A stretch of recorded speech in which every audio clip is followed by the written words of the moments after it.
ایک دور دراز گاؤں میں الینا نامی ایک نوجوان لڑکی رہتی تھی۔ وہ نہ صرف خوبصورت تھی بلکہ اللہ کے کلام کی حافظہ بھی تھی۔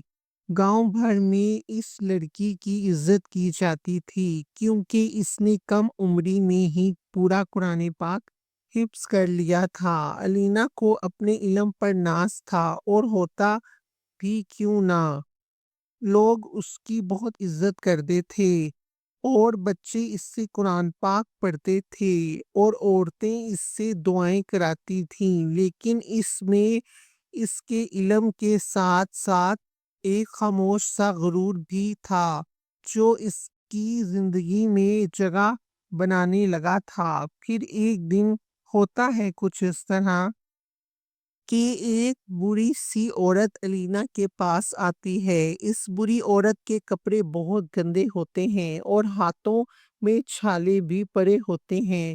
وہ عورت بہت غریب تھی۔ وہ الینا سے کہتی ہے کہ بیٹی، کیا تم میری مدد کر سکتی ہو؟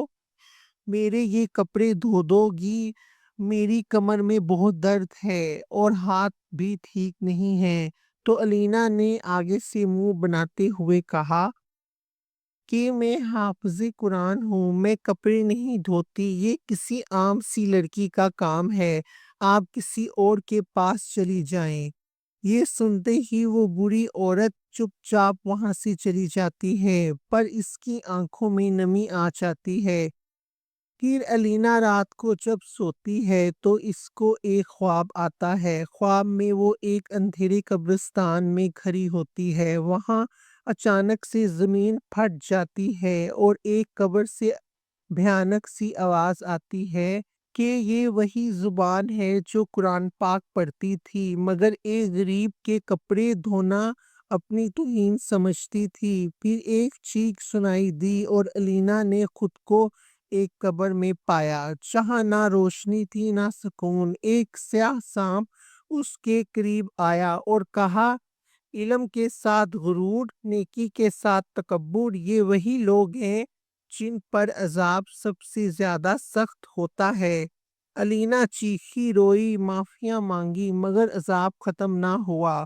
پھر الینا صبح کانپتی ہوئی اٹھتی ہے، اس کا جسم پسینے سے بھیگا ہوا ہوتا ہے۔ وہ پوری سے وضو کرتی ہے اور قرآن پاک کھولتی ہے اور روتے ہوئے اللہ پاک سے کہتی ہے کہ میں نے آپ کا کلام قرآن پاک سیکھا مگر آپ کے بندوں کی خدمت نہ کی، مجھے معاف کر دیں۔ اسی دن پھر الینا اس بری عورت کے پاس جاتی ہے، اس کے کپڑے دھوتی ہے، اس کے پیر دباتی ہے اور سب لوگوں کے سامنے کہتی ہے کہ میں حافظہ ہوں مگر سب سے پہلے میں اللہ پاک کی بندی ہوں اور اللہ پاک کو غرور والے نہیں بلکہ خدمت گزار لوگ پسند ہیں جو اس کی مخلوق کی خدمت کرتے ہیں۔ اس کہانی سے ہمیں یہ سبق ملتا ہے کہ علم، عبادت اور عزت اگر عاجزی کے ساتھ نہ ہو تو وہ انسان کو اللہ پاک کے قریب کرنے کی بجائے عذاب کا مستحق بنا دیتی ہیں۔